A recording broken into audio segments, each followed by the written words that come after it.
Hello guys, welcome to compete minds. మీ అందరికీ తెలిసిందే ఎస్ఐ కానిస్టేబుల్కి సంబంధించిన మన ప్రీవియస్ ఇయర్ క్వశ్చన్స్ అనేది సబ్జెక్ట్ వైజ్గా డిస్కస్ చేయడం అయితే జరుగుతుంది. జోగ్రఫీకి సంబంధించిన కంటిన్యూషన్ ఒకసారి చూద్దామండి. ఓకే, ఎసర్షన్ రీజన్కి సంబంధించిన question. Delta formation is not seen along the western coastal plain of India అంటున్నారు.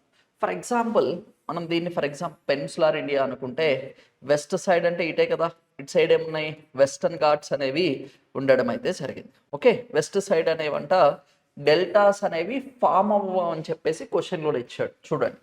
Okay, not seen along the west coast plain అంటున్నాడు. రీజన్ చెప్పుకోవాలి అంటే is Indian western coast plains are more broader than east coastal plain అని చెప్పేసి అంటున్నారు. ఇక్కడ question జాగ్రత్తగా చూడండి. ఓకేనా, వాడు ఇచ్చిన రీజన్ చూడండి. వెస్ట్ కోస్ట్ ప్లెయిన్స్ అంట మోర్ బ్రాడ్. ఎస్ అంటే గ్యాప్ అనేది వెస్ట్ కోస్ట్ ప్లెయిన్స్కి సంబంధించి ఎక్కువగా ఉందంట compare to the east coast plain. Yes ఒకసారి తెలుగు మీడియం వాళ్ళు చూడండి. భారతదేశ పశ్చిమ తీర మైదానాల్లో డెల్టాలు ఏర్పడడం కనిపించదు అంటున్నారు. ఎస్ నిజమే కదండి. ఎందుకు అడిగితే ఈస్ట్ ఫ్లోయింగ్ రివర్స్ అంటే తూర్పుగా ప్రవహించే నదులు మాత్రమే మనకి ఈస్ట్ ఫ్లోయింగ్ రివర్స్ మాత్రమే డెల్టాస్ అనేవి ఫామ్ చేస్తాయి అని చెప్పేసి బేసిక్గా మీకు తెలిసింది. డెల్టాస్ అనే వాటిని ఫామ్ చేయడం అయితే జరుగుతుంది. West coast plain west side flow అయ్యే రివర్స్ ఏం ఫామ్ చేస్తాయి, ఎషరీస్ అనే వాటిని ఫామ్ చేస్తాయి. అంటే ప్రతిపాదన అనేది కరెక్టే కదా.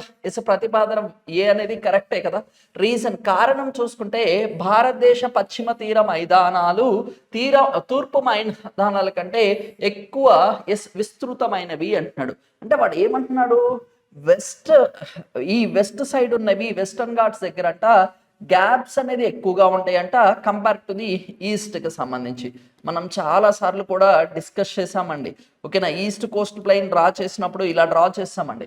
గ్యాప్స్ అనేది ఎక్కువగా ఉంటాయి, అందుకోసమే ఈస్ట్ కోస్ట్ దగ్గర వచ్చేసి ఈ గ్యాప్స్ రీజన్స్లోనే కదా మనకి ఏం ఫామ్ అవుతాయి, డెల్టాస్ అనేవి ఫామ్ అవ్వడం అయితే జరుగుతుంది. ఇక్కడ వాడు ఇచ్చిన దాంట్లో రీజన్ ఏంటి, అబ్సల్యూట్లీ రాంగ్ అండి. ఇక్కడ ఏముండాలి, బోత్ కరెక్ట్ అంటున్నాడు. ఓకేనా, తీసేసేయండి దీన్ని. ఓకేనా, ఏ is true or is false will be the correct answer. ఇక్కడ మీరు ఒక పాయింట్ అనేది గుర్తుపెట్టుకోవాలన్నారు. ఇట్స్ అ బేసిక్ క్వశ్చన్ అని చెప్పుకోవచ్చు. ఈస్ట్ ఘాట్స్ దగ్గర గ్యాప్స్ అనేది ఎక్కువగా ఉంటాయి. తూర్పు కనుమల దగ్గర గ్యాప్ అనేది ఎక్కువగా ఉంటుంది. పశ్చిమ కనుమల దగ్గర తక్కువగా గ్యాప్ అనేది ఉంటుంది. ఓకేనా, ఈ పాయింట్ మీకు 10th క్లాస్ టెక్స్ట్ బుక్లో కూడా మెన్షన్ చేయడం అయితే జరిగింది. అందుకోసమే బేసిక్స్ ఆర్ ఇంపార్టెంట్. ఇంకోటి డెల్టాస్ కదా మోస్ట్ ఫర్టైల్ సాయిల్స్ అని పిలుస్తూ ఉంటాము. రివర్ యొక్క మౌత్ దగ్గర డెల్టాస్ అనేది ఫామ్ చేయడం అయితే జరుగుతుంది. ఒక నది ప్రవహించేటప్పుడు ఆ నదితో పాటు ఏమొస్తాయి, వాటర్ ఉంటుంది. నది అంటేనే వాటర్ క్యారీ చేస్తూ ఉంటుంది. దాంతోపాటు శాండ్ వస్తుంది, అంటే ఇసుక, పెబుల్స్ అంటాం, అవి కూడా ట్రాన్స్పోర్ట్ చేస్తూ ఉంటుంది కదా. వాటన్నిటిని ఒక దగ్గర డిపాజిట్ చేస్తూ ఉండడం అయితే జరుగుతుంది. ఆ డిపాజిట్స్ వచ్చేసి ట్రయాంగిల్ షేప్లో ఉంటే వాటిని డెల్టాస్ అని చెప్పేసి పిలవడం అయితే జరుగుతుంది. బేసిక్ క్వశ్చన్, కాకపోతే కొంచెం క్లారిటీగా చూసుకోవాల్సిన క్వశ్చన్ అని చెప్పుకోవచ్చు. నెక్స్ట్ క్వశ్చన్ చూద్దాం. The states which occupies the first and second place in sugar cane production in India. భారతదేశంలో చెరుకు ఉత్పత్తిలో ప్రథమ మరియు ద్వితీయ స్థానాల్లో ఉన్న రాష్ట్రాల గురించి అడుగుతున్నారు. ఆంధ్రప్రదేశ్ ఉందా, లేదు. మహారాష్ట్ర, ఇక్కడ చూడండి ఉత్తరప్రదేశ్, మహారాష్ట్ర అంటున్నాడు. మహారాష్ట్ర, ఉత్తరప్రదేశ్. అక్కడ మన క్వశ్చన్లో ఏమడిగాడు, ఫస్ట్ అండ్ సెకండ్ గురించి అడగడం అయితే జరిగింది. ఓకేనా, ఫస్ట్ అండ్ సెకండ్ అడిగారు కాబట్టి రెండింటిని మనం కంపేర్ చేసుకోవాలి. ఎప్పుడైనా సరే మీరు ఎగ్జామినేషన్కి వెళ్ళేటప్పుడు బిఫోర్ దట్, ఓకేనా, రైస్ ప్రొడక్షన్లో ఫస్ట్ స్టేట్ ఏంటి, కాటన్ ప్రొడక్షన్ సంబంధించి ఫస్ట్ స్టేట్ ఏంటి, గ్రామ్స్కి సంబంధించిన ఫస్ట్ ప్లేస్లో ఎవరు అంటే పప్పు ధాన్యాలకి సంబంధించి, పల్సెస్కి సంబంధించి, అలాగనే మేజర్గా చెప్పుకోవాలి అంటే వూల్కి సంబంధించి కూడా ఫస్ట్ ప్లేస్ ఏంటి అనేది చూసుకొని వెళ్ళండి. ఉత్తరప్రదేశ్ వచ్చేసి ఫస్ట్ ప్లేస్లో ఉంది. సెకండ్ ప్లేస్ వచ్చేసి మహారాష్ట్ర ఉండడం అయితే జరిగింది. రీసెంట్ స్టాటిస్టిక్స్ ప్రకారం తీసుకున్నా కానీ ఈ రెండే ఉన్నాయండి. రీసెంట్ స్టాటిస్టిక్స్ ప్రకారం కూడా ఈ రెండే ఉన్నాయి. థర్డ్ ప్లేస్లో వచ్చేసి చెప్పుకోవాలి అంటే ఎవరున్నారు, థర్డ్ ప్లేస్లో వచ్చేసి కర్ణాటక రాష్ట్రం అనేది ఉండడం అయితే జరిగింది. అందుకే కదా పెద్ద రచ్చ కూడా అవుతుంది. కర్ణాటక వాటర్ ఇంటెన్సివ్ క్రాప్స్ ని కల్టివేట్ చేస్తుందని కావేరీ రివర్ డిస్ప్యూట్స్ కి సంబంధించి వాళ్ళే ఉంచుకొని మాక్సిమం ఏవైతే మిగిలి ఉంటాయో ఆ వాటర్ మాత్రం తమిళనాడుకి పంపిస్తున్నాయి అని చెప్పేసి ఒక డిస్టర్బెన్స్ కూడా జరుగుతుంది కదా నాన్న. ఎస్, అవన్నీ ఒకసారి క్లారిటీగా చూసుకోండి. అయితే షుగర్ కేన్, ఎస్, చెరుకుకి సంబంధించిన లార్జెస్ట్ ప్రొడ్యూసర్ అడిగితే Uttar Pradesh will be the correct answer. Okay, next match the following అంటున్నారు. ఎస్, ఈ మ్యాచ్ ది ఫాలోయింగ్ చూడండి. బీస్ట్, భారీ, షూజ్, అలాగనే రెచ్నా అని చెప్పేసి అందించడం అయితే జరిగింది. ఇక్కడ రెచ్నా అంటే ఆర్ అంటే రవి రివర్ అండి. ఎస్, రవి. అండ్ చినా అంటే Chenab river. Yes, Chenab river. ఇక్కడ వీటికి సంబంధించి చెప్పుకోవాలి. చుంజ్ అంటే చీనాబ్ అండ్ జీలం, చీనాబ్ అండ్ జీలం అని చెప్పేసి పిలవడం అయితే జరుగుతుంది. భారీ అంటే Beas Ravi. Yes, Beas and Ravi river వచ్చేసి పిలుస్తాం. బీస్ట్ అంటే బియాస్ సట్లెజ్, బియాస్ సట్లెజ్ అని చెప్పేసి పిలుస్తాం.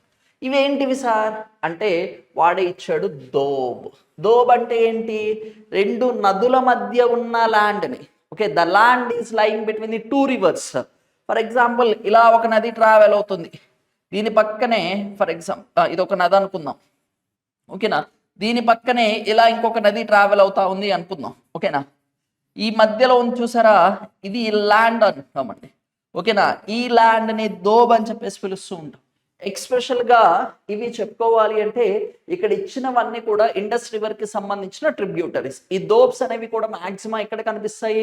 పంజాబ్ స్టేట్ లో. ఎందుకు పంజాబ్ లో ఏంటి? పంచ్ సింధ్ రీజన్ అని చెప్పేసి పిలుస్తాం కదా. 5 tributaries of Indus river which is flowing or which is flowing అంటే మనకి ఏ స్టేట్ అంటే పంజాబ్. అలా చూసుకోండి. ఇప్పుడు చూడండి, బీస్ట్ అంటే ఏముండాలి? బియాస్ సట్లెజ్. ఎక్కడుంది నాన్న? ఎస్, బియాస్ సట్లెజ్. ఓకేనా, ఆప్షన్ 4 లో. భారీ అంటే ఎస్, బరీ అంటే మనకి బియాస్ రవి. ఎస్, ఎక్కడ ఉంది? బియాస్ రవి 3 లో ఉంది. ఓకేనా, చూజ్ అంటే చీనాబు జీలం, జే అంటే జీలం రివర్. ఓకే, రచనా అని అడిగితే మాత్రం వచ్చేసి ఎస్, రావి చీనాబ్, సారీ రావి చీనాబ్. ఇప్పుడు చూడండి, ఏ వచ్చేసి ఏముండాలి? ఎస్, ఏ వచ్చేసి 4 ఉండాలి. ఇక్కడ ఉందా? లేదు. ఇక్కడ ఉందా? లేదు. ఈ రెండిట్లో ఉంది. బి వచ్చేసి ఎంత ఉండాలి? ఎస్, బికి వచ్చేసి 3 ఉండాలి.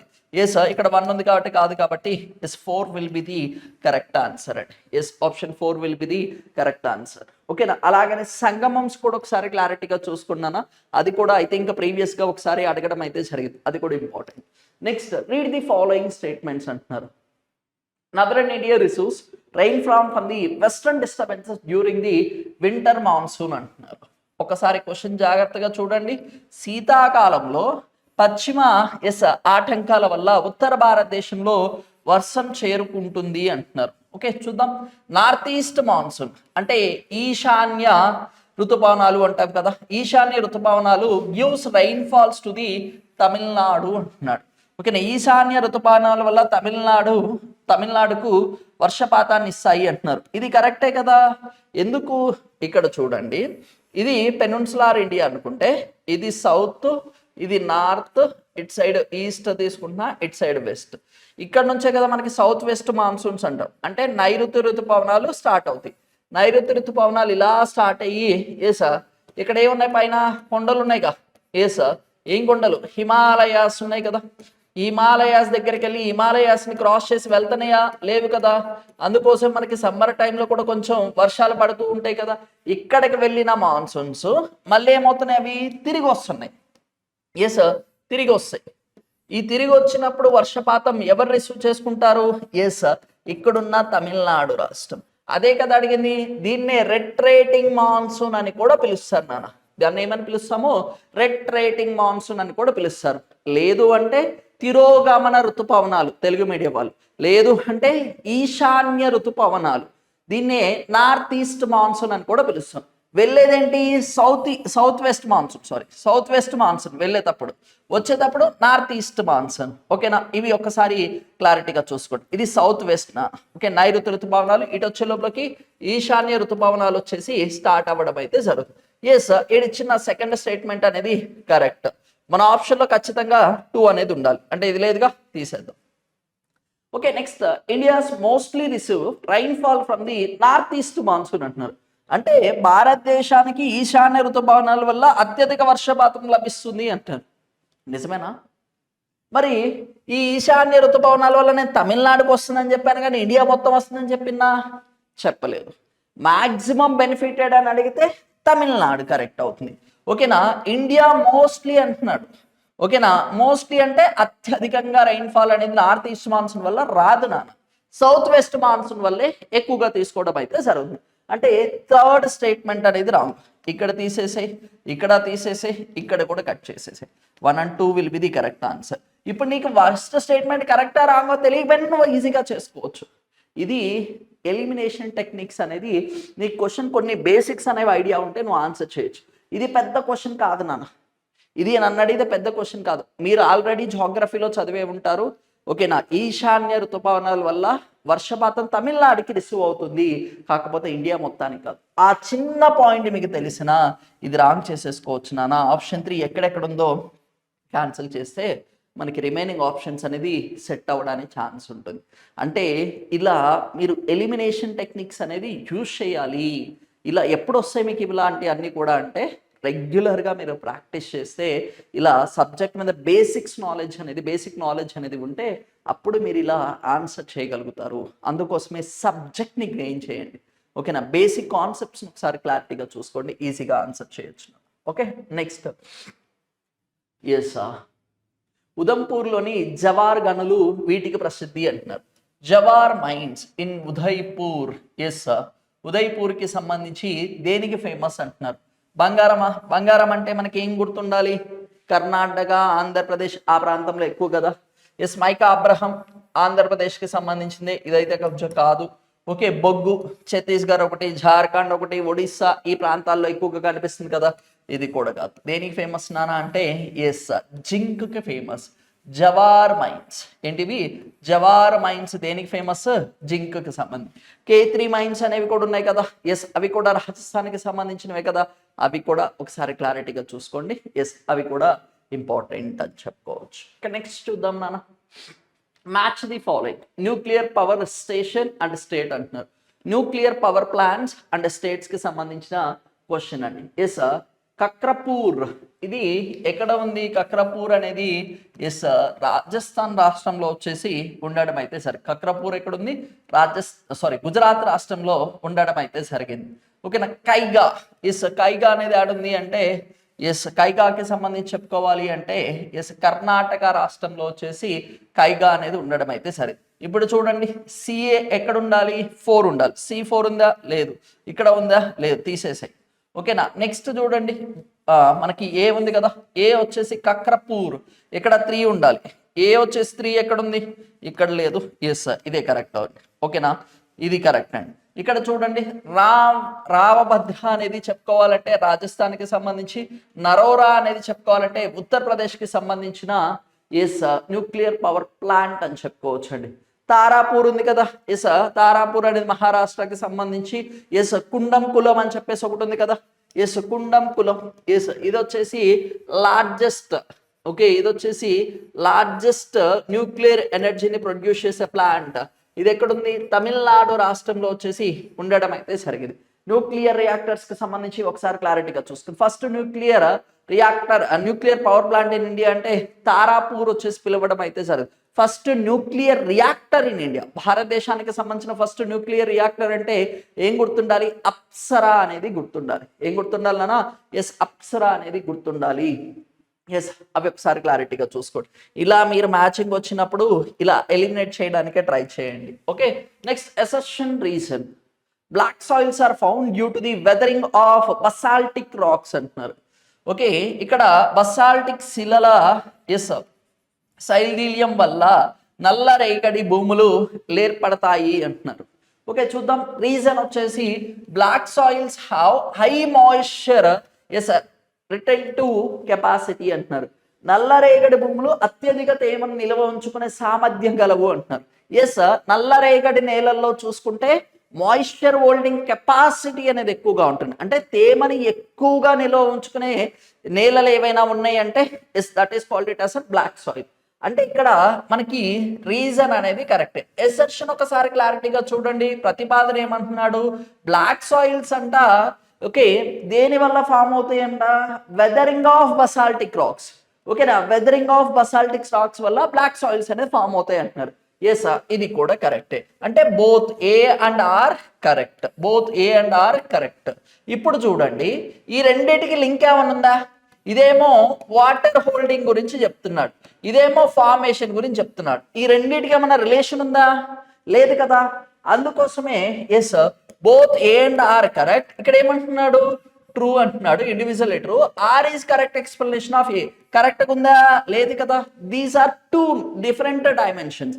అందుకోసమే yes R is not correct explanation of A will be the correct answer అండి. Okay sorry, 2 will be the correct answer ఇక్కడ చెప్పుకోవాలి. అంటే ఏ 6 మరియు 2 కూడా నిజమే. ఈ 6 ఏకు సరైన వివరణ కాదు, 6 ఏకు సరైన వివరణ కాదు. ఒక్కసారి క్లారిటీగా చూడండి.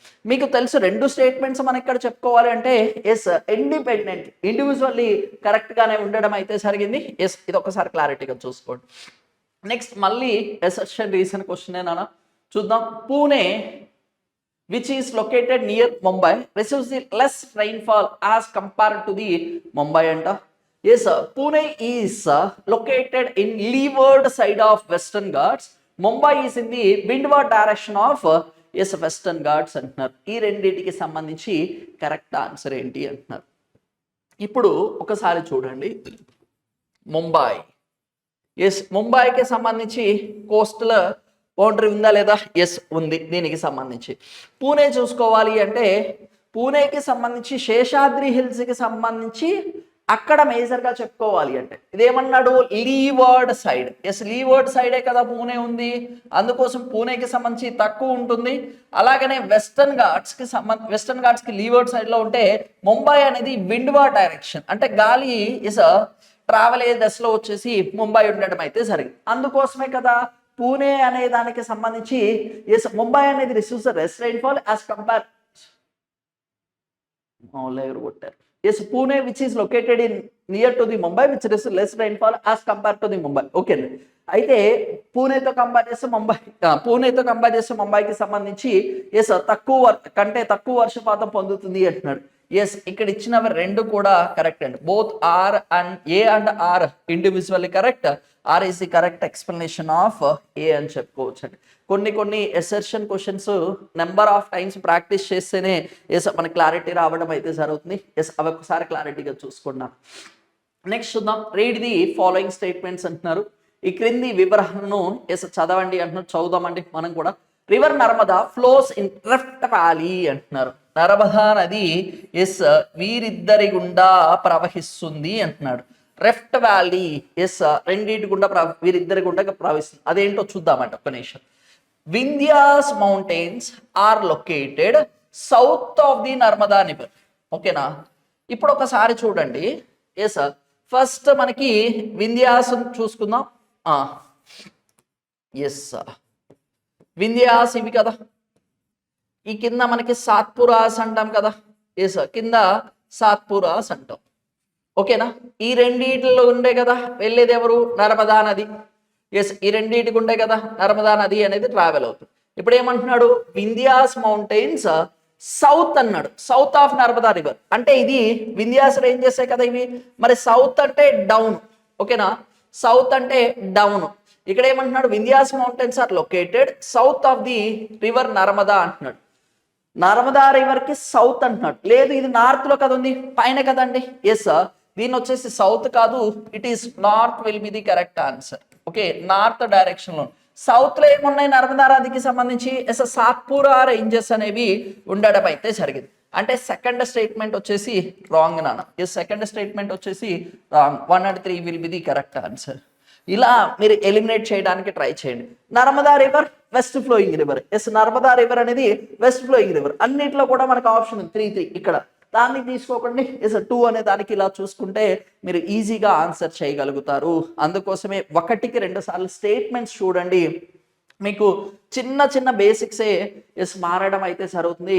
అందుకోసమే వాటి మీద కాన్సన్ట్రేట్ చేయడానికి ట్రై చేయండి. నెక్స్ట్ చూద్దామండి. The states having highest literacy rate according to the 2011 census were అంటున్నారు. 2011 జనాభా లెక్కల ప్రకారం అత్యధిక అక్షరాస్యత ఉన్న రాష్ట్రాల గురించి అడుగుతున్నాడు. తమిళనాడు, పంజాబ్, కేరళ, గోవా, మిజోరాం. ఈ రెండింటి దగ్గర స్ట్రక్ అవుతారు చాలా మంది. సార్ కేరళ గోవానా అంటే కాదు నానా, ఎస్ కేరళ మిజోరాం. ఇక్కడ వచ్చేసి 96% ఉంటే ఎస్ మిజోరాంకి సంబంధించి 93% వచ్చేసి ఉండడం అయితే సరే. ఇది కాకుండా యూనియన్ టెరిటరీ ఇచ్చాడు అనుకోండి, హైయెస్ట్ లక్షద్వీప్ అండి, 96.1% దాకా లిటరసీ రేట్ అనేది ఎస్ లక్షద్వీప్స్కి సంబంధించి ఉండడం అయితే సరే.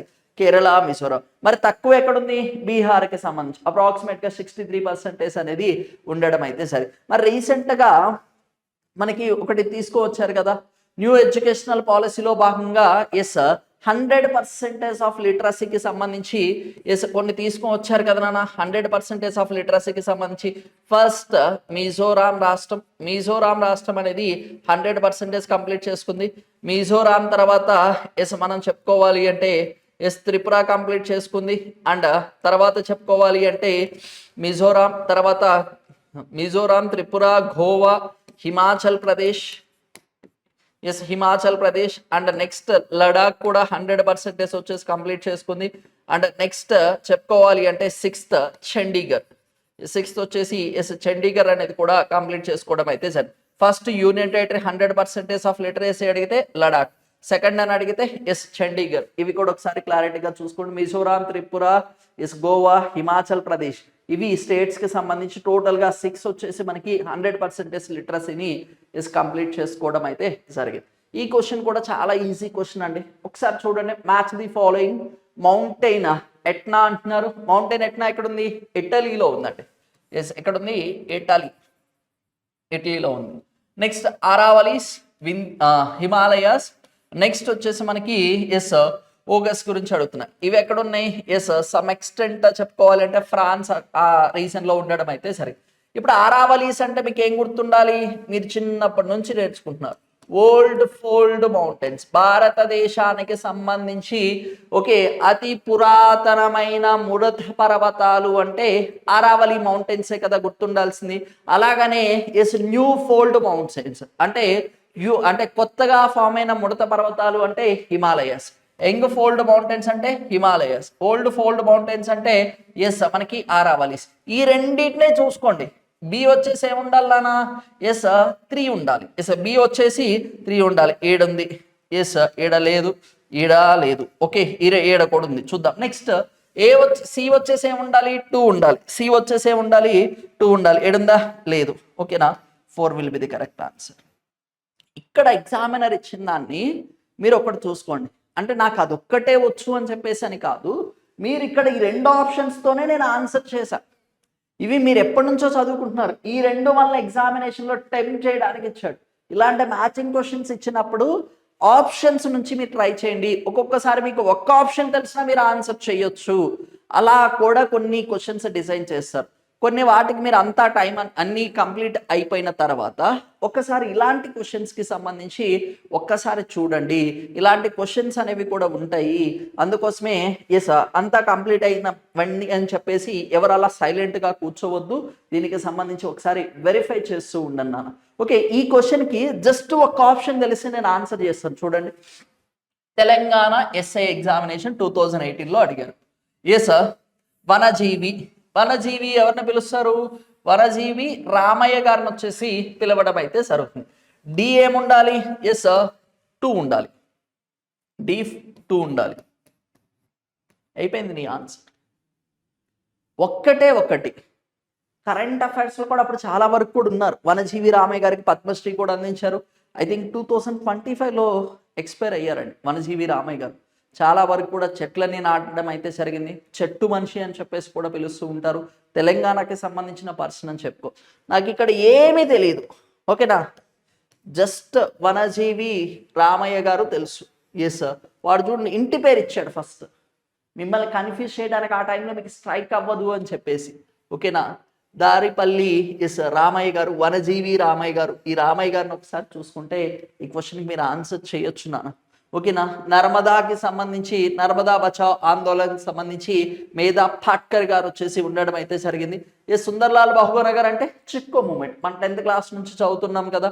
బయోడైవర్సిటీ కాన్సెప్ట్కి సంబంధించి చెప్పుకోవాలి అంటే ఎడ్వర్డ్ ఓ విల్సన్ అని చెప్పేసి ఇతను ప్రపోజ్ చేయడం అయితే జరిగింది. అంటే కొన్నిసార్లు మ్యాచింగ్లో అన్ని ఇలా ఉంటాయి అని చెప్పనులే, కానీ కొన్ని క్వశ్చన్స్ అది కూడా మీకు తెలియాలి. వనజీవి రామయ్య అని చెప్పేసి, అంటే రామయ్య గారిని వచ్చేసి ఎస్ వనజీవి అని చెప్పేసి పిలుస్తారని చెప్పేసి తెలియాలి మీకు. దారిపల్లి రామయ్య గారిని ఎస్ వనజీవి ఆర్ చెట్టు మనిషి అని చెప్పేసి పిలవడం అయితే జరుగుతుంది. నర్మదా బచావ్ ఆందోళన్ ఎస్ మేధా పాట్కర్ గారికి సంబంధించి Chipko movement Sunderlal Bahuguna. Yes B వచ్చేసి 1 ఉండాలి, ఈ రెండిట్లో ఉంది. ఓకేనా, ఈ రెండు ఇంకా అలా ఎలిమినేట్ చేసేసుకోవడమే. మీరు అలా చూసుకోండి. జీవ వైవిధ్య భావన ఎస్ ఎడ్వర్డ్ ఓ విల్సన్ అని చెప్పేసి అతను ప్రపోజ్ చేయడం అయితే సరే. ఇక్కడ ఇచ్చాడు చూడండి, ఇది మాత్రమే ఎస్ మనకి ఈజీగా ఇచ్చాడు. ఓకేనా, డి ఒక్కటే డిఫరెంట్గా ఉంది. అలా చూసుకుంటే మీరు ఈజీగా ఆన్సర్ చేయొచ్చు, లేదు ఏ అయినా గుర్తున్నా మీరు ఆన్సర్ చేయొచ్చు. నర్మదా బచావ్ ఆందోళనకి సంబంధించి మళ్ళీ ఇక్కడ ఎలిమినేట్ చేసుకోవాల్సి ఉంటుంది. ఓకేనా, అందుకోసమే క్లారిటీగా చూసుకుంటానా ఇంపార్టెంట్ అని చెప్పుకోవచ్చు. అంటే కొన్నిసార్లు మ్యాచింగ్ సంబంధించి అలా మీరు చూసుకుంటే ఈజీగా ఆన్సర్ చేయొచ్చు. Okay, which of the following statements with respect to the maternal mortality rate during the is 2014 to 16 అంటున్నారు. మెటర్నల్ మోర్టాలిటీ రేట్, మనకి మెటర్నల్ మోర్టాలిటీ రేట్ గురించి అడుగుతున్నారు. దీనికి సంబంధించి 2014-2016 కాలంకి ఎస్ రాష్ట్రాలకు వాటి యొక్క ఆసుపత్రి మరణాల రేట్ ఎంత అంటున్నారు. ఎస్ కేరళకి సంబంధించి చెప్పుకోవాలి అంటే మెటర్నల్ మోర్టాలిటీ రేట్ అనేది ఎస్ 46 ఉండడం అయితే జరిగింది.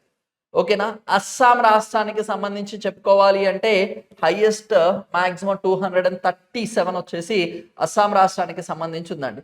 మహారాష్ట్రకి సంబంధించి చెప్పుకోవాలి అంటే ఎస్ 67 వచ్చేసి మహారాష్ట్రకి సంబంధించి.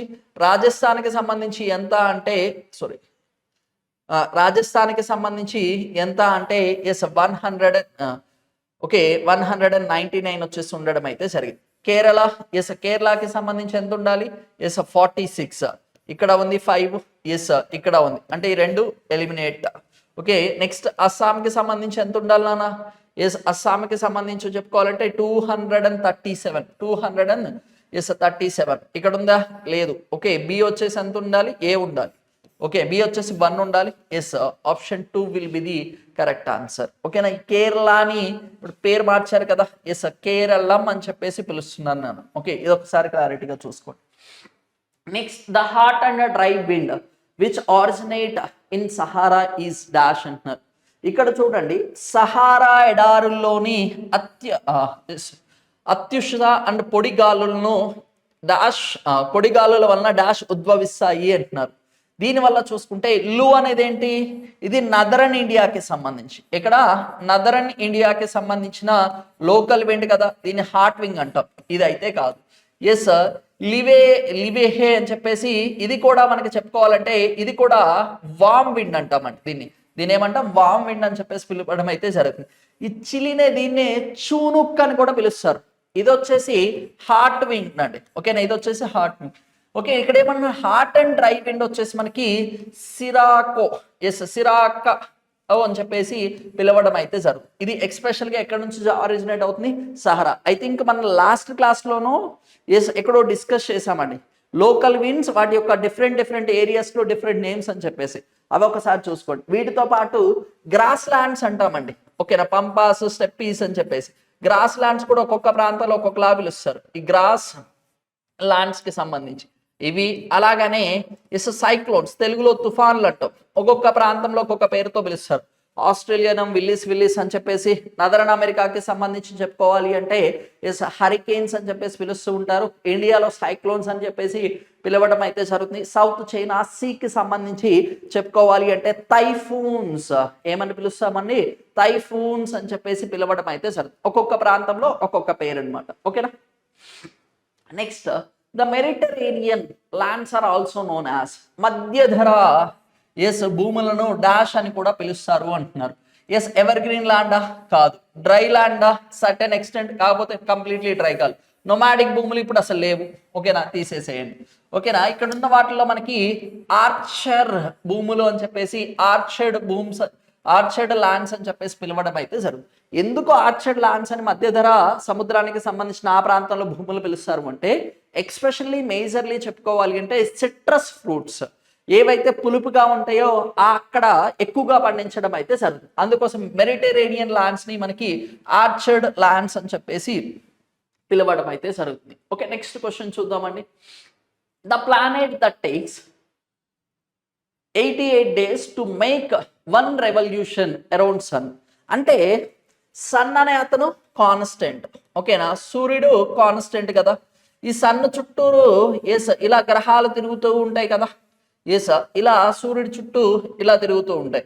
అంటే నేను ఇక్కడ ఈ పెద్ద డాట్ను చూసా, ఇక్కడ నుంచి మళ్ళీ అక్కడికి రావడానికి సర్కిల్ కంప్లీట్ చేయడానికి అయ్యే డ్యూరేషన్, ఇలా కంప్లీట్ చేసుకుని రావడానికి పట్టే టైంనే రెవల్యూషన్ అని చెప్పేసి పిలుస్తాం. ఒకసారి సూర్యుని చుట్టూ తిరిగి రావడానికి 88 రోజుల సమయం ఎవరికి పడుతుంది అంటున్నారు. ఎవరికి పడుతుంది? ఫస్ట్ ఉన్న వాళ్ళే కదా. ఎందుకు? ఇక్కడ నుంచి ఇక్కడికి ట్రావెల్ అవ్వడం కంప్లీట్ చేయడం ఈజీ కదా. దానికి సంబంధించి ఎవరు అంటున్నారు.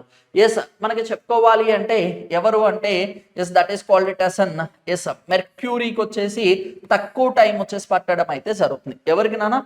మెర్క్యూరీకి వచ్చేసి 88 రోజులు మాత్రమే టైం అనేది పట్టడం అయితే జరుగుతుంది. దాని తర్వాత చెప్పుకోవాలి అంటే వీనస్కి వచ్చేసి 255 days పడుతుందండి. ఓకే, ఎర్త్కి సంబంధించి భూమికి సంబంధించి చెప్పుకోవాలంటే 365 days పడుతుంది.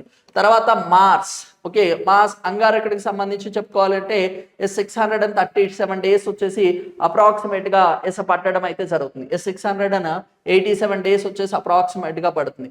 జూపిటర్కి సంబంధించి చెప్పుకోవాలి అంటే అప్రాక్సిమేట్గా 12 సంవత్సరాలండి. 11 సంవత్సరాల 11 నెలలు వచ్చేసి ఎక్స్పెషల్ గా మనకి పట్టడం అయితే జరుగుతుంది. నెక్స్ట్ సాట్రాన్ కి సంబంధించి శని గ్రహానికి సంబంధించి 29 సంవత్సరాలు వచ్చేసి పట్టడం అయితే జరుగుతుంది. ఎన్ని సంవత్సరాలు పడుతుంది? 29 సంవత్సరాలు. అండ్ లాస్ట్ వచ్చేసి ఎవరున్నారు? నెప్ట్యూన్ ఉన్నాడు కదా. నెప్ట్యూన్ కి సంబంధించి చెప్పుకోవాలంటే 84 years అండి, 84 సంవత్సరాలు పడుతుంది అనమాట. అంటే ఒక్క సైకిల్ అనేది సూర్యుడి చుట్టూ తిరిగి రావడానికి ఎంత పడుతుంది అంటే 84 years అనేది పట్టడం అయితే జరుగుతుంది. 88 days అంటే మెర్క్యూరీ. హైయెస్ట్ అడిగితే నెప్ట్యూన్ కి సంబంధించి 84 సంవత్సరాలు అని చెప్పేసి చూసుకోండి. 88, 84 అలా చూసుకున్నాను. ఓకే, అలా చూసుకుంటే మీకు ఈజీగా ఉంటుంది. వీనస్ కి సంబంధించి చెప్పుకోవాలి అంటే 255 days. అలాగనే మార్స్ కి సంబంధించి చెప్పుకోవాలి అంటే 687 days అనేది పట్టడం అయితే జరుగుతుంది. ఈ పాయింట్స్ ఒకసారి క్లారిటీగా చూసుకోండి. ఇక్కడ జూపిటర్ కి సంబంధించి 11 years 11 months అని చెప్పేసి ఇది ఒక్కసారి క్లారిటీగా చూసుకోండి. ఇవి కూడా ఇంపార్టెంట్. ఓకే, నెక్స్ట్ చూద్దాం నాన్న. Which one of the following is source origin for the formation of air masses అంటున్నారు. ఈ క్రింది వాటిలో వాయు రాశులు ఏర్పడటానికి గల ఆధారత ప్రాంతము అడుగుతున్నారు. అంటే నేను ఇది ఒక ల్యాండ్ తీసుకుంటున్నా, ఈ పీస్ ఆఫ్ ల్యాండ్. ఇందులో ఎలాంటి కొండలు లేవు, ఎలాంటి చెట్లు లేవు అనుకుందాం. లేకపోతే ఆటోమేటిక్గా ఏమవుతుంది? విండ్ అనేది సాఫీగా వెళ్తూ ఉంటుంది. ఓకేనా. ఏమైనా అబ్స్ట్రక్ల్, ఇప్పుడు ఫర్ ఎగ్జాంపుల్ ఇక్కడ ఒక పెద్ద చెట్టు నాటాం అనుకుందాం, పెరిగిపోయింది. ఇప్పుడు ఇలా వచ్చిన విండ్ అంతా ఈ చెట్టుకు తగిలినప్పుడు ఆటోమేటిక్గా ఏమవుతుంది? చెట్టు యొక్క లీవ్స్ను కూడా అవి మూమెంట్ ఇస్తాయి. అప్పుడు ఏమవుతుంది? విండ్ యొక్క స్పీడ్ అనేది తగ్గడానికి ఛాన్స్ ఉంటుంది. అంటే గాలి యొక్క వేగం అనేది తగ్గుతూ ఉంటుంది. ఇది లేదనుకోండి ఆటోమేటిక్గా సప్పని వెళ్ళిపోతూ ఉంటుంది. హిమాలయాస్లో సోర్స్ అనేది ఉంటుందా? ఎందుకు? కొండ ప్రాంతం కాబట్టి యూనిఫామిటీగా ఉంటుందా? ఇలా ఉంటాయి కాబట్టి హిమాలయన్ రీజన్స్లో మనకి గాలి ప్రారంభించడానికి ఉంటుందా అంటే ఉండదు. దాన్ని తీసేసేయండి. ఈక్విటోరియల్ ఫారెస్ట్ అంటున్నారు. అంటే భూమధ్య రేఖ అటవీ మండలం, ఆ ప్రాంతంలో ఎప్పుడు యూనిఫామిటీగా ఉంటుందా? యూనిఫామిటీగా ఉండదండి. ఎందుకంటే ఇక్కడ హెవీ రైన్ఫాల్ ఉంటుంది, హెవీ మనకి వచ్చేసి సన్లైట్ ఉంటుంది. దానివల్ల యూనిఫామ్ మెయింటైన్ చేయడానికి ఉండదు. డక్కన్ ప్లాట్యూ ఉంది. డక్కన్ ప్లాట్యూ అంటే ఇండియాకి సంబంధించి ఇదే కదా. ఈ ప్లాట్యూలో మనకి యూనిఫామిటీ ఉంటుందా? డక్కన్ ప్లాట్యూ కూడా వాల్కనిక్ ఎరప్షన్ వల్ల ఉంది. It is not uniformity in the nature. యూనిఫామిటీగా లేదు. యూనిఫామిటీ ఉంది ఎక్కడ అంటే సైబేరియన్ ప్లెయిన్. ప్లెయిన్ అంటే మైదానాలు అనేవి మాత్రమే ఎస్ ఇలా ప్లెయిన్గా ఉంటాయి. ఓకేనా, ప్లెయిన్స్ అనేవి మనకి ఇండో గ్యాంగటిక్ ప్లెయిన్స్ అంటాం, ఇలా ఉంటాయి అనమాట. అలా ఉన్న ప్రాంతాల్లో మాత్రమే నీకు గాలి అనేది విండ్ డైరెక్షన్ అనేది ఎస్ ఆరిజినేట్ అవడానికి ఛాన్స్ అనేది ఎక్కువగా ఉంటుంది. అక్కడ మాయిశ్చర్ యూనిఫార్మిటీగా ఉండాలి, అక్కడికి సంబంధించిన ఎస్ హీట్ అనేది యూనిఫార్మిటీగా ఉంటే ఆ ప్రాంతాల్లో మాత్రమే. ఇక్కడ చూడండి, ప్లెయిన్ రీజన్లోనే మైదానాలు ప్రాంతంలోంచే ఎక్కువగా గాలులు అనేవి ఎస్ అవతరించడం అయితే జరుగుతుంది. ఎస్ ఈ పాయింట్ ఒకసారి చూసుకోండి, డైరెక్ట్ గా ఇది చూసుకున్నా మీరు ఈజీగా ఆన్సర్ చేయొచ్చు. Okay, next sub tropical high pressure belts are also referred as dash అంటున్నారు. అయితే ఎస్ ఉప ఆయన రేఖ ఎస్ అధిక పీడన ఎస్ మేఘలను డాష్ అని పేర్కొంటారు అంటున్నారు. Sub tropical high pressure belts అంటే ఇవి ఎక్కడ ఉంటాయి? For example imagine this is as earth, ఇది కొంచెం అంతా సర్కిల్గా లేకపోయినా కొంచెం అడ్జస్ట్ అవ్వన్నా. ఓకేనా, ఇక్కడ చూసుకుంటే దీన్ని ఈక్వేటర్ భూమధ్య రేఖ అంటాం. ఇక్కడ నుంచి ఇది నార్దర్న్ హెమిస్ఫియర్ అవుతుంది, ఇది సదరన్ హెమిస్ఫియర్. అంటే ఈక్వేటర్ నుంచి పైకి నదరన్ హెమిస్ఫియర్, సదరన్ హెమిస్ఫియర్. దీన్ని ఉత్తరార్ధగోళం అంటాం కదా. ఎస్, దీన్ని దక్షిణార్ధగోళం అంటాం. దీన్ని ఏమంటాం? దక్షిణార్ధగోళం. ఇక్కడ నుంచి 30 degrees నార్త్ దగ్గర నుంచి yes 30 degrees south latitude. Okay, ఈ ప్రాంతాన్ని మనకి సబ్ ట్రాపికల్ ఎస్ దీన్ని ఏమంటాము? Sub tropical yes high pressure belts అని చెప్పేసి పిలవడం అయితే జరుగుతుంది. Yes sub tropical high pressure belts అని పిలుస్తాం. ఇందులో ఉంచి ఎస్ ఈ బెల్ట్స్ లో ఎస్ ఎలా ఉంటాయి, వీటిని ఏమని పిలుస్తారు అంటున్నారు. ఇక్కడ చూడండి, డోల్ డ్రమ్స్ అంటున్నాడు. డోల్ డ్రమ్స్ అనేవి ఎక్కడ ఆరిజినేట్ అవుతాయి? ఈక్వేటర్ దగ్గరే కదా. ఎస్ ఈ ప్రాంతంలో ఎస్ ఆరిజినేట్ అయ్యే వాటిని మనకి డోల్ డ్రమ్స్ అంటారు. Doldrums are originated equatorial region. Equator దగ్గరలో ఆ దిగువ భాగంలో ఆ ప్రాంతంలో ఆరిజినేట్ అయ్యే వాటిని డోల్ డ్రమ్స్ అంటాం. ఇదైతే కాదు. ఓకేనా, విండ్ కవరేజ్ అంటున్నాడు. ఎస్ విండ్ కవరేజ్ అంటే ఎక్కడ ఎక్కువగా ఉంటుంది? విండ్ కవరేజ్ అనేది అంటే విండ్ అనేది ఎక్కువ కవరేజ్ అనేది ఈ ప్రాంతంలో ఉంటుంది, కానీ బట్ ఈక్విటోరియల్ రీజన్లో యూనిఫామిటీ మెయింటైన్ చేస్తారా? లేదండి. ఓకేనా, ఇది కూడా కాదు. ఓకేనా, ఫ్రంటల్ రైన్ అంటున్నారు. అంటే కోల్డ్ విండ్, వామ్ విండ్ ఈ రెండు కూడా కలిసినప్పుడే కదా మనకి ప్రెసిపిటేషన్ అవుతుంది. అంటే మనకి కూల్గా ఉన్న ఒక మేఘము, హాట్గా ఉన్న మేఘం ఈ రెండు కొలైడ్ అయినప్పుడే కదా, లేదు కూల్ ఎయిర్, వామ్ ఎయిర్ రెండు కూడా కొలైడ్ అయినప్పుడే కదా ఇస్ ఫ్రాంటియల్ రైన్స్ అనేది పడతాయి. ఇది కూడా కాదు. దాన్ని ఏమైనా పిలుస్తాము అంటే వెన్ యు ఆర్ ఇక్కడ నుంచి నువ్వు పైకి వెళ్ళే కొందికి టెంపరేచర్ ఏమవుతుంది? ఎక్స్పెషల్గా డ్రాప్ అవ్వడం అయితే జరుగుతుంది.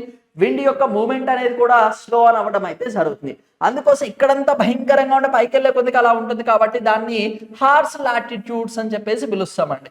ఎస్ వాటిని అశ్వ అక్షాంశాలు అని చెప్పేసి పిలవడం అయితే జరుగుతుంది. Sub tropical high pressure belts we called it as an yes horse latitudes అని చెప్పేసి పిలుస్తారు.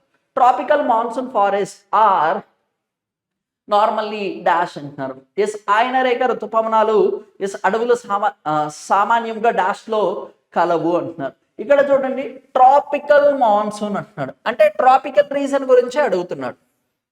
ఎస్ ఇక్కడ ఏముంటుంది? Equator.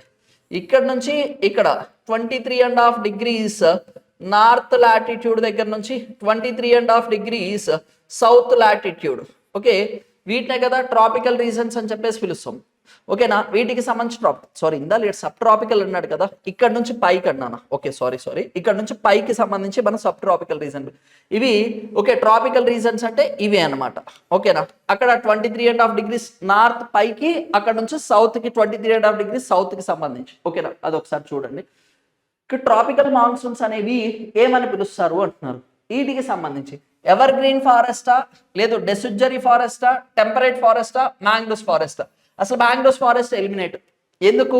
Fresh water, salt water ఈ రెండింటి యొక్క ఇంట్రాక్షన్ వల్లే కదా మనకి మ్యాంగ్రోవ్స్, మడ అడవులు అని చెప్పేసి పెరుగుతూ ఉంటాయి. దీన్ని తీసేసా. టెంపరేట్ మాన్సూన్స్ అనేవి పైనంతా కూడా ట్రాపికల్ రీజన్కి సంబంధించి పైనంతా కూడా అక్కడే ఉంటూ ఉంటాయి. ఇది కూడా కాదు. ఇప్పుడు చాలా మందికి డౌట్ వచ్చేది ఏంటంటే yes evergreen forest or deciduous forest. Tropical monsoons we called it as an tropical regions ఇక్కడ మాత్రమే వర్షపాతం పడుతూ ఉంటుంది, ఆ రీజన్ లోనే ఎక్కువగా ఉంటుంది కాబట్టి ఈ రీజన్ కి సంబంధించి డెసిడ్జరీ ఫారెస్ట్ అని చెప్పేసి పిలుస్తాం. ఆకురాల్చే అడవులు సంబంధించి పిలవడం అయితే జరుగుతుంది. Tropical monsoon or forest or also called it as an మనకు వచ్చేసి డెసిడ్జరీ ఫారెస్ట్ అని చెప్పేసి పిలవడం అయితే జరుగుతుంది. డెసిడ్జరీ ఫారెస్ట్ అంటే ఏంటి, మనకి వర్షాకాలం వచ్చింది అంటే లీవ్స్ అన్ని కూడా షెడ్ చేసేసుకొని వాళ్ళకి అప్పుడే కదా ఫ్రెష్ లీవ్స్ అనేది స్టార్ట్ అవుతూ ఉంటాయి. ఎస్, దానికి సంబంధించి అని చెప్పేసి చూసుకోండి, important. Next, the predominant vegetation of hot deserts అంటున్నారు. ఇక్కడ అన్ని చూసుకుంటే వెజిటేషన్ మీద బాగా క్వశ్చన్స్ అడిగారండి, మీరు అదొకటి అబ్జర్వ్ చేయాలి. ఓకేనా, అత్యుష్ణ ఎడారులు ప్రముఖంగా డాష్ ఉద్భజన సంపదన గలవు అంటున్నారు. ఎస్, దీనికి సంబంధించి చూసుకుంటే ప్రిడామినెంట్ వెజిటేషన్ హాట్ డెజర్ట్ అంటే మనకి మేజర్గా చెప్పుకోవాలి అంటే ఎడారి ప్రాంతాల్లో ఎక్కువగా ఏం కనబడతాయి అంటున్నారు. ఇక్కడ చూడండి హైడ్రోఫైట్స్. ఓకేనా, హైడ్రోఫైట్స్ ఒకటి, హైగ్రోఫైట్స్. హైడ్రో అంటే వాటర్ కి సంబంధించినవి కదా, ఈ రెండు ఖచ్చితంగా కాదు. అసలు మెసోఫైట్స్ ఉన్నాయా, ఇవి కూడా కాదు. ఓకేనా, జీరోఫైట్స్ ఎక్స్పెషల్ గా ఎడారి ప్రాంతంలో ఒక బుష్షుల్ లాగా ఉంటాయి కదా, ఆ వాటిని మనకి వచ్చేసి మనకి చెప్పుకోవాలంటే జీరోఫైట్స్ అని చెప్పేసి పిలవడం అయితే జరుగుతుంది. ఓకేనా, next, Karewa soils is known for the cultivation of dash అంటున్నారు. కరేవా ముత్రికలు డాష్ సాగుకు ఉపయోగించెదరు అంటున్నారు. సిట్రస్ ఫ్రూట్సా, కాదు. ఓకేనా, కోసర్ గ్రైన్స్ అంటే మనకి స్థూల ధాన్య సాగు, ఇది కూడా కాదు. ఫ్లోరికల్చర్ ఫ్లవర్స్ కి సంబంధించిందా, కాదు. మన దేనికి, కరైవాస్. చాలా చాలా important repeated question. AP and Telangana SI constable examination లో one of the repeated question అంటే కరైవాస్. కరైవాస్ అంటే సాఫ్రాన్, కుంకుమ పువ్వుకి సంబంధించి మేజర్ గా కల్టివేట్ చేయడానికి ఏ సాయిల్స్ అనేవి యూజ్ అవుతాయి అంటే మేజర్ గా చెప్పుకోవాలంటే కరైవాస్ సాయిల్స్ అనేవి యూజ్ అవ్వడం అయితే జరుగుతుంది. ఎస్, ఇది ఒకసారి క్లారిటీగా చూసుకోండి. నెక్స్ట్ చెప్పుకోవాలి అంటే ఎస్, నామ్చిక్ కోల్ మైన్స్ ఈ సిచ్యువేటెడ్ ఆన్ డాష్ అంటున్నారు. నామ్చిక్ బొగ్గు గనులు డాష్ లో కూడా పడినవి అంటున్నారు. ఇవి ఎక్కడ ఉన్నాయంటే ఎస్, అరుణాచల్ ప్రదేశ్ లో వచ్చేసి ఉండడం అయితే జరిగింది. ఎస్, ఈ పాయింట్ ఒకసారి చూసుకోండి, ఇంపార్టెంట్. ఇక్కడ మేఘాలయ అని చెప్పేసి మిమ్మల్ని కన్ఫ్యూజ్ చేయడానికి ఇస్తారు నాన్న. మేఘాలయలో ర్యాట్ మైనింగ్ బ్యాన్ చేశారు. ఓకేనా, అంటే ఒక హోల్ తీసుకొని లోపలికి వెళ్ళి మైనింగ్ చేసే సిస్టాన్ని బ్యాన్ చేసింది ఎక్కడ, మేఘాలయ అని చెప్పుకోవచ్చు. ఎవరు, నేషనల్ గ్రీన్ ట్రిబ్యునల్. అయితే కోల్ అంటే రీసెంట్ గా జి కిషన్ రెడ్డి గారు ministry of minerals and mines కి సంబంధించిన మినిస్టర్ గా ఉన్నారు కదా, ఈయన వచ్చేసి ఇండియా కోల్ రిజర్వ్స్ లో ఎన్నో స్థానంలో ఉందని చెప్పాడు. ఇస్ 5th ప్లేస్ లో భారతదేశం అనేది ఉండడం అయితే జరిగింది. With regarding as coal reserves కి సంబంధించి ఇండియా ఎన్నో స్థానంలో ఉంది, 5వ స్థానంలో.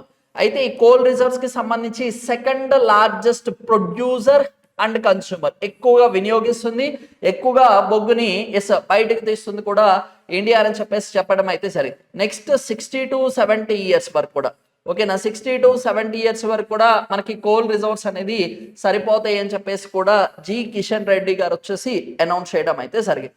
ఎస్, అవి ఒక్కసారి క్లారిటీగా చూసుకోండి, important. Next, Konkan railway transportation was started on dash అంటున్నారు. ఇక్కడ చూడండి, డే అన్ని కూడా కామన్ గా ఇచ్చాడు, ఇయర్ కూడా కామన్ గా ఇచ్చాడు. ఎప్పుడు తీసుకువచ్చారు, 15th August. ఓకే, 1988 లో వచ్చేసి 1998 లో, 88 కాదు, 1998 లో వచ్చేసి ప్రారంభించడం అయితే జరిగింది. ఇలాంటి క్వశ్చన్స్ కూడా అడుగుతారా అంటే కొన్నిసార్లు తప్పదు నాన్న. ఎక్స్పెషల్గా స్టాటిక్ జీకేకి సంబంధించి కూడా కొన్ని అడుగుతూ ఉంటారు. ఎస్, ఇది కూడా ఒకసారి క్లారిటీగా చూసుకోండి, అది కూడా ఇంపార్టెంట్. మరి కొంకన్ రైల్వేస్, కొంకన్ అంటే ఇక్కడ మనకి ఎస్, ఇది పెనిన్సులార్ ఇండియా అనుకుంటే ఎస్, ఇక్కడ మహారాష్ట్ర కింద ఒక చిట్టేలుకు ఉంటుంది కదా, గోవా, ఈ ప్రాంతానికి సంబంధించి ఎస్ మనకి కొంకన్ అని చెప్పేసి పిలుస్తాం కదా, కొంకన్ కోస్ట్ అని అలా గుర్తుపెట్టుకోండి. ఓకేనా, ఈ కింద కర్ణాటక ఉంటుంది కదా, ఇక్కడ కెనరా కోస్ట్, ఇది కర్ణాటకకి కెనరా కోస్ట్. ఈ కింద కేరళం ఉంటుంది కదా, ఎస్, దీనికి సంబంధించి మలబార్ కోస్ట్, ఇక్కడ ఏముంటుంది, తమిళనాడు వచ్చేసి కోరమండల్ కోస్ట్, ఆంధ్రప్రదేశ్కి సంబంధించి సర్కార్ కోస్ట్, ఒడిశాకి సంబంధించిన ఉత్కల్ కోస్ట్, వెస్ట్ బెంగాల్కి సంబంధించి ఎస్ వాంగా కోస్ట్. ఇవి కూడా ఒకసారి క్లారిటీగా చూసుకోండి, ఇలా కూడా మీరు కొంచెం ఆన్సర్ చేయొచ్చు. The boundary between India and Pakistan is an example of dash అంటున్నారు. ఓకే, భారతదేశము మరియు పాకిస్తాన్ ల మధ్య కలిగిన సరిహద్దుకు ఉదాహరణ ఏంటి అంటున్నారు. ఇక్కడ రిలేట్ బౌండరీ, ఎస్ పరిశిష్ట సరిహద్దు అంటే దీన్ని ఇప్పుడు యూజ్ చేసలేదండి ఎవరు. అంటే మేజర్గా చెప్పుకోవాలి అంటే దేనికి యూజ్ చేయకుండా అలా వేస్ట్గా పడున్న ల్యాండ్ని వచ్చేసి మనకి రిలెక్ట్ బౌండరీ అని చెప్పేసి పిలుస్తారు. నెక్స్ట్ చెప్పుకోవాలి అంటే పూర్వవర్తి సరిహద్దు అంటే నొమాడిక్ లైఫ్ అంటాం చూసారా. ఎస్ ఆది మానవులకి సంబంధించి నొమాడిక్ లైఫ్ అంటాం చూసారా. ఓకేనా, ఆ టైంలో యూజ్ చేసిన దాన్ని వచ్చేసి దాన్ని పిలవడం అయితే జరుగుతుంది. అలాగే yes subsequent boundary. Subsequent boundary అంటే కల్చరల్గా లేదు అంటే ఎథికల్గా డిస్టర్బెన్సెస్ వస్తాయి చూసారా. ఇప్పుడు మనకి మేజర్గా చెప్పుకోవాలంటే మణిపూర్కి సంబంధించి తెగలు ఎస్ కొంచెం డిస్టర్బ్ ఉన్నాయి కదా. అక్కడ కుకీ ట్రైబ్ మీతి ట్రైబ్ అని చెప్పేసి రెండింటి మధ్య ఒక డిస్టర్బెన్స్ క్రియేట్ అవుతున్నాయి. అలాంటి డిస్టర్బ్ అంటే కల్చరల్గా కానీ లేదు అంటే ఎథికల్ పరంగా కానీ డిస్టర్బ్ అయినప్పుడు ఒక బౌండరీస్ డ్రా చేస్తూ ఉంటారు. వాటికి సంబంధించి సబ్సిక్వెంట్ బౌండరీ అని చెప్పేసి పిలుస్తారు. సూపర్ ఇంపోజ్డ్ బౌండరీ అంటే ఏదైతే ఒక లైన్ని డ్రా చేస్తారో దానికి సంబంధించే సూపర్ ఇంపోజ్డ్ బౌండరీ అని చెప్పేసి పిలవడం అయితే జరుగుతుంది. 1947 ఆ టైంలో వచ్చేసి ఇండియా పాకిస్తాన్కి సంబంధించిన ఎస్ రాడిక్లిఫ్ లైన్ అనే దాన్ని డ్రా చేశారు కదండి, అదనమాట. Next which is largest physiographic division of India అంటున్నారు. భారతదేశంలో అత్యధికంగా విస్తరించి ఉన్న భౌతిక మండలం ఏది అంటున్నారు. గ్రేటర్ హిమాలయాస్ అంటున్నారు. ఎస్ మహా హిమాలయాలు. అండ్ నెక్స్ట్ వచ్చేసి చెప్పుకోవాలి అంటే ఎస్ గ్రేటర్ నదరన్ ప్లెయిన్స్ అంటున్నారు. గ్రేటర్ నదరన్ ప్లెయిన్సా, ఓకేనా, అది మనకి ఇండో గ్యాంగటిక్ ప్లెయిన్స్ అంటాం కదా, అవి కోస్టల్ ప్లెయిన్స్. కోస్టల్ ప్లెయిన్స్ కూడా మనకి తక్కువగానే ఉన్నాయి. ఎస్ నదరన్ ప్లెయిన్స్ అనేది కూడా తక్కువగానే ఉన్నాయి. హిమాలయస్ అనేది కూడా తక్కువగా. ఇక్కడ చూడండి గ్రేట్ ఇండియన్ ప్లాట్యూ అంటున్నాడు. గ్రేట్ ఇండియన్ ప్లాట్యూ అంటే మేజర్గా చెప్పుకోవాలంటే చోటా Nagpur plateau, Malwa plateau, Deccan plateau, ఈ మూడింటిని రీజన్స్ కలిపితే వచ్చేది గ్రేట్ ఇండియన్ ప్లాట్యూ అని చెప్పేసి పిలవడం అయితే జరుగుతుంది. ఇక్కడ నుంచి చోటా నాగపూర్, మాల్వా ప్లాట్యూ ఆ ప్రాంతం వరకు కింద సౌత్ వరకు డక్కన్ ప్లాట్యూ వరకు తీసుకుంటే ఇదే కదా ఎక్కువగా ఉంది. ఎస్ దీన్ని వచ్చేసి మనకి ఎస్ గ్రేట్ ఇండియన్ ప్లాట్యూ వచ్చేసి we call it as an is largest physiographic division in India అని చెప్పేసి పిలవడం అయితే జరుగుతుంది. ఎస్ ఇది కూడా ఒకసారి క్లారిటీగా చూసుకోండి. ఎస్ ఇవనేవి ఎక్స్పెషల్గా జాగ్రఫీకి సంబంధించిన ఎస్ ప్రీవియస్గా AP and Telangana SI and constable ఎగ్జామినేషన్లో అడిగిన క్వశ్చన్స్, వీటికి సంబంధించిన కంటిన్యూషన్ ఉన్నాయి. అవన్నీ కూడా మనం అప్కమింగ్ క్లాసెస్లో మనం డిస్కస్ చేద్దామండి. ఎస్ అందరికి కూడా థ్యాంక్ యూ సో మచ్.